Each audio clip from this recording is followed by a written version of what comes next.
Welcome back. Coming up on 10:30 on this Thursday night, a D.C. native is the one leading the way to transform one of the city's prime iconic landmarks. Fox 5's Jacqueline Matter spoke exclusively with a man hired to revitalize Union Station. Jacqueline.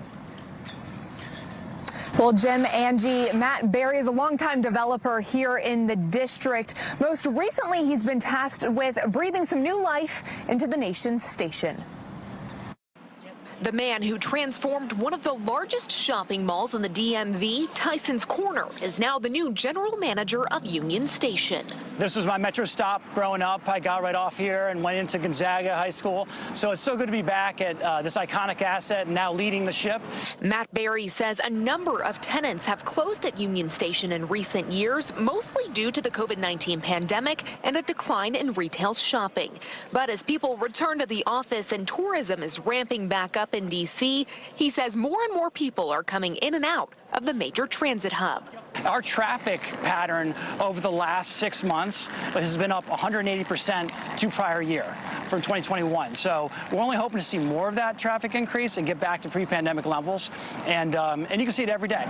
With a 10-year plan in place, putting money into the more than a century-old building and growth is the long-term strategy. Increased housekeeping, increased security, increased lighting, and bringing back some tenants and opening new tenants. There are currently 78 storefronts at Union Station, but Berry says he's working to get more local shops into the building. We have space, and they can come and do a pop-up, and we'll make them successful. So how do some of the millions of people that travel through the facility feel about this revitalization? You have everything here, like all the stores, all the eateries, even my favorite one, Auntie Anne's. Maybe something more local, some small shops. I know DC is very prominent for that reason. I think probably cleanliness as well. That's a thing with most areas. All the times I've been here, I would probably not use the bathroom. I really like Union Station. Like I told you, I went to the New York Penn Station, wasn't very happy with it. This is so much better. I just love everything about it. I would love my Starbucks back, though. And as the new history of Union Station unfolds, the man who once roamed these halls as a young boy says, It's really special, to be honest with you. But just on the sense of place and being a part of something is what I hope to leave as my legacy here.